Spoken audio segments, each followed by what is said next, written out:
또 목소리가 있어요. 하고픈 말 많지만 표현 쉽지 않다면 여기로 오세요. 마인드 라디오.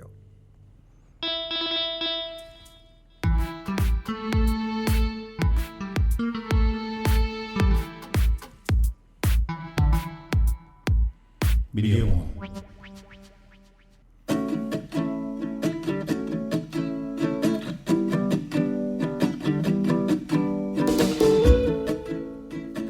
단지 나쁘거나 이상한 행동을 설명하기 위해 정신질환을 사용하지 마십시오. 영국의 타임 투 체인지라는 캠페인에서 제안한 정신장애 미디어 가이드라인에 적힌 내용입니다.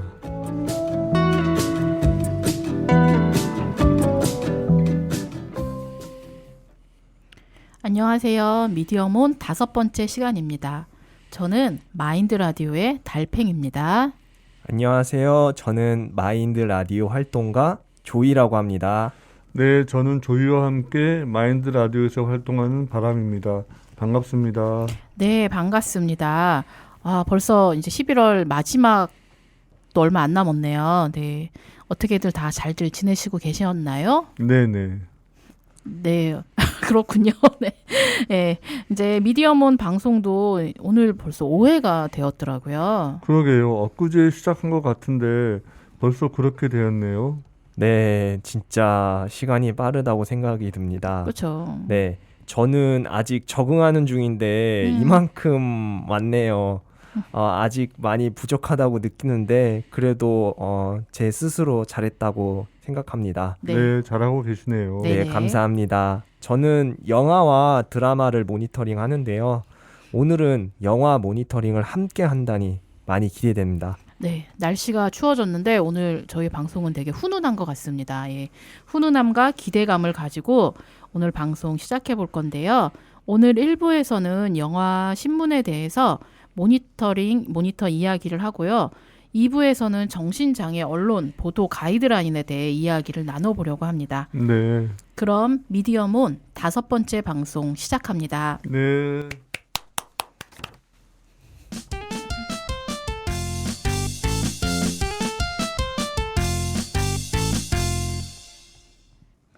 오늘 방송에서는 따뜻한 영화 이야기를 하려고 합니다. 스페인 영화 강박이 똑똑입니다. 제목 그대로 저장, 확인, 반복 강박, 뚜렛 증후군, 결벽증 등 다양한 강박증을 가진 사람들의 이야기입니다.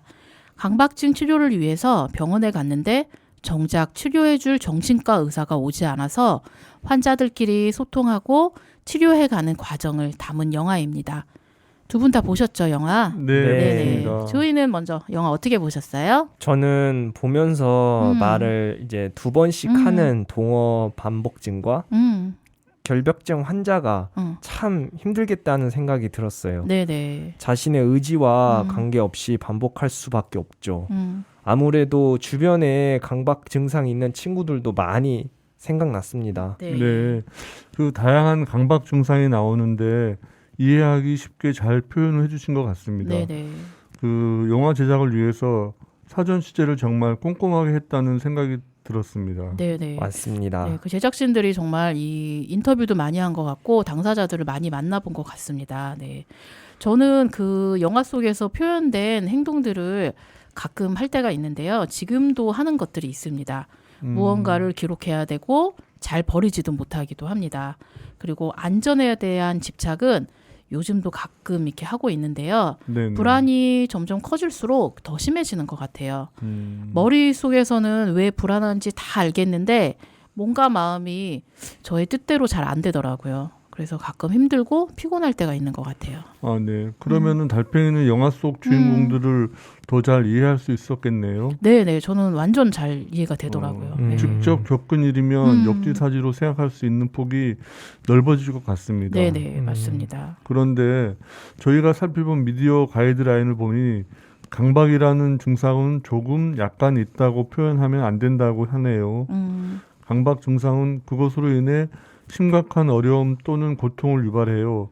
그런데 조금 있다고 하면 이 증상에 대한 어려움을 쉽게 생각할 수 있을 것 같습니다. 네, 개인별로 증상의 차이나 뭐 습관적 행동이 있을 수는 있겠지만은 저는 제 자신의 경험을 좀 대입해서 공감할 수 있었습니다. 그런데 네.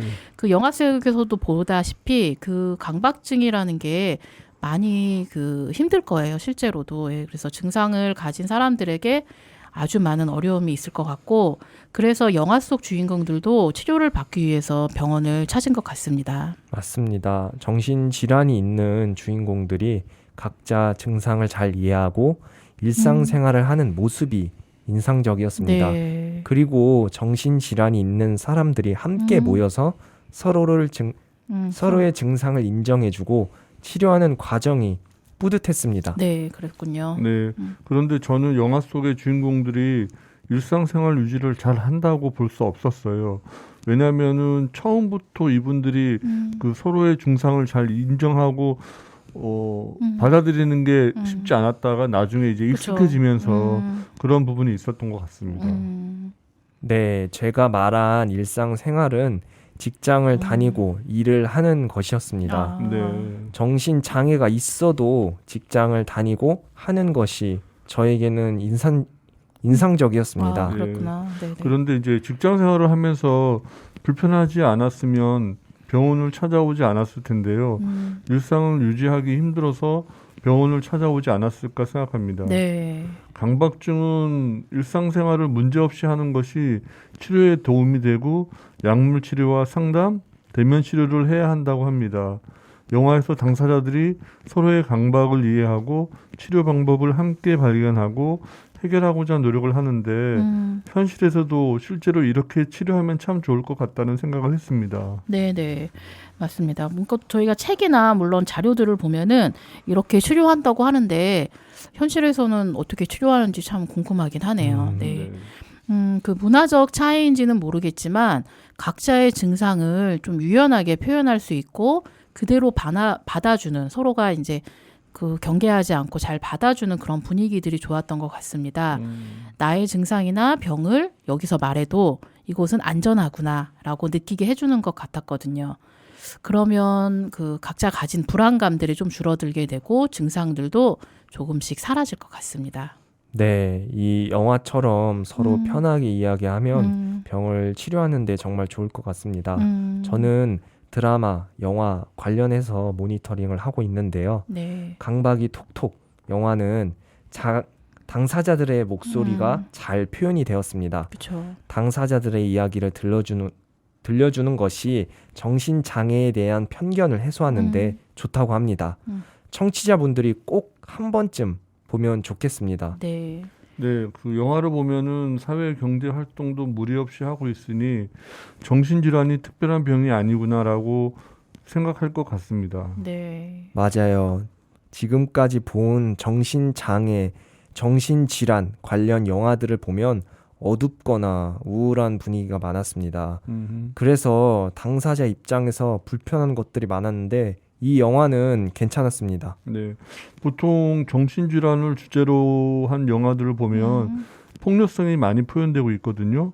근데 이 영화는 폭력적인 부분이 별로 없었습니다. 네. 네. 성급하게 뭔가를 결론을 내려고 하지도 않고 가해자와 피해자가 없었던 점이 불편함을 없어진 것 같아요. 네, 그랬던 것 같네요. 예, 실제로 제가 만나본 당사자 중에는 폭력적인 사람은 거의 없었던 것 같아요. 네, 맞습니다. 저도 뭐 계속 만나왔지만은 실제로 영화 속에서 표현되는 그런 정신장애인의 모습은 저도 많이 못 본 것 같아요.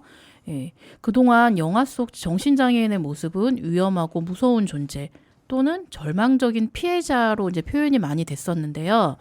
이 영화는 다른 영화들과 좀 많이 달랐던 것 같아요. 강박 증상을 가진 사람들이 주체적으로 자신들의 이야기를 자신들의 목소리로 풀어간 것이 좀 저는 인상적이었는데요. 네네. 그리고 그 함께 있는 사람들도 서로 이제 공감적인 표현을 많이 해줬던 것 같습니다. 그래서 영화를 보면서 서로 공감 표현을 많이 해주니 저도 영화 속 주인공과 강박 증상들을 이해할 수 있었습니다. 그렇죠. 네. 개그 프로그램에서 정신장애를 표현할 때는 사람들이 비웃는다고 생각이 들어서 화가 났었는데 이 영화를 보면 비웃는다는 생각이 전혀 들지 않아서 좋았습니다. 예. 생각해보니 정말 이 영화를 보면서는 유쾌한 느낌은 있지만 비웃음의 그런 느낌은 없었던 것 같아요. 그래서 좀 더 이렇게 불편함이 없었던 것 같고요. 저희가 지난 방송에서 김원경 소장님이 좋은 언론을 뽑아서 칭찬을 해주는 것도 정신장애인을 미디어에서 긍정적으로 보여주는 하나의 또 방법이라고 하셨는데 저는 이 영화를 좋은 영화로 뽑고 싶네요. 네. 많은 사람들이 함께 봤으면 좋겠습니다. 네, 저도 좋은 영화로 별 5개를 보태겠습니다. 아이고, 네. 네, 저도요. 네. 그럼 강박이 똑똑 영화 이야기는 여기서 마치고요. 다음은 신문 기사를 함께 보도록 하겠습니다. 네.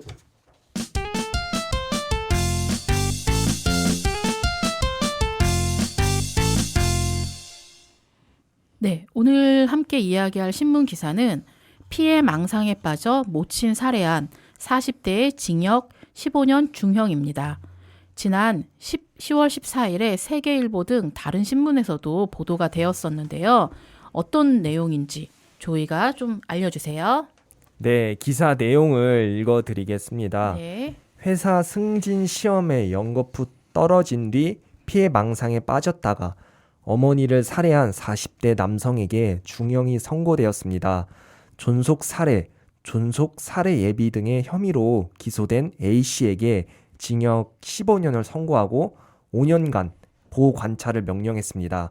한 공기업에 다니던 A씨는 승진 시험에서 2차례 연속 불합격하면서 피해 망상 등 우울증 장애 진단을 받은 것으로 조사됐습니다.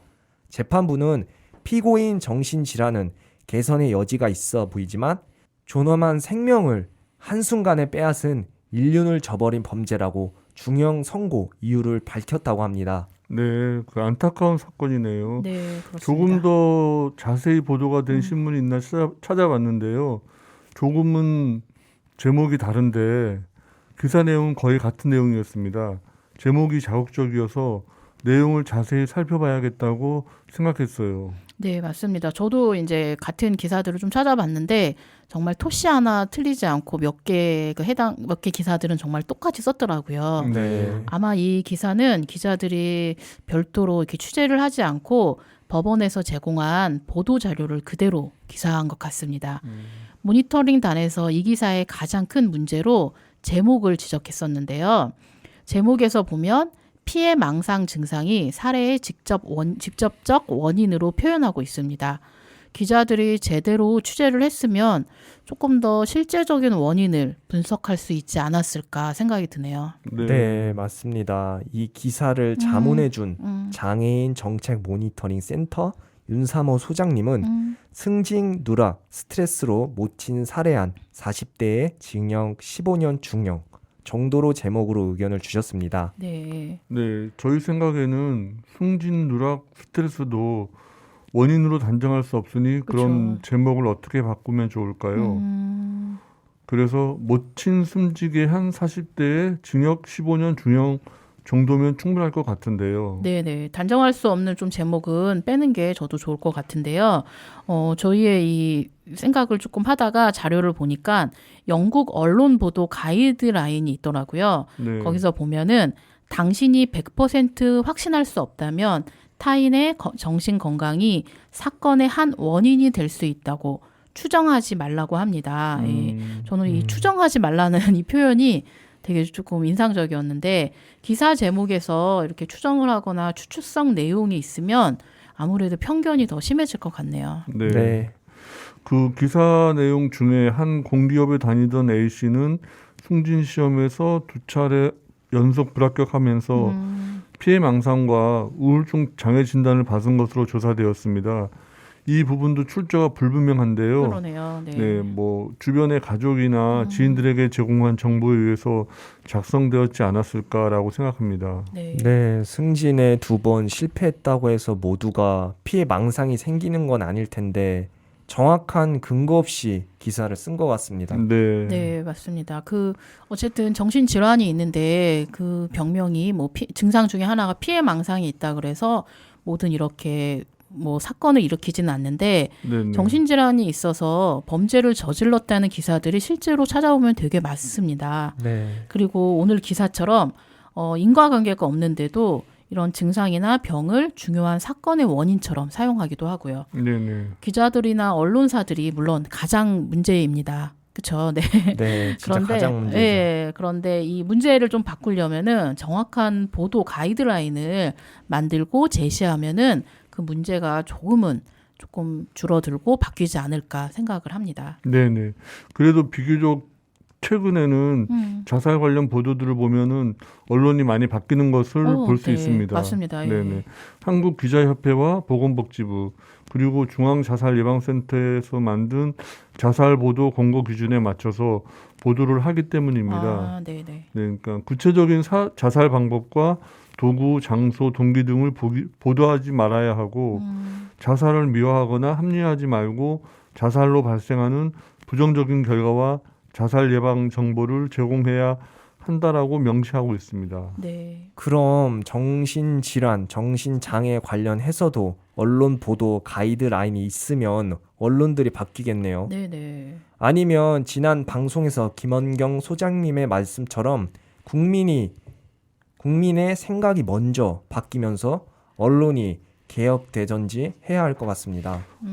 언론이 개혁되어지는 거는 정말 우리 사회가 갖고 있는 커다란 어떤 문제인데 이거를 국민의 힘으로 바꿀 수 있었으면 오히려 그게 더 빠르지 않을까라는 생각도 하게 됩니다. 그렇죠. 네. 네. 한편으로는 또 그렇게 생각할 수도 있겠네요. 네. 네.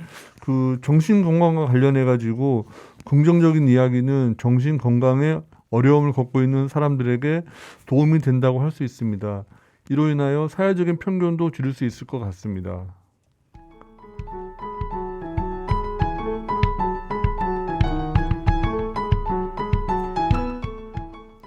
지난 9월에 열린 정신장애 언론 표현 문제와 해결 방안 토론회에서 정신장애 언론 보도 가이드라인에 대한 논의가 진행됐다고 합니다.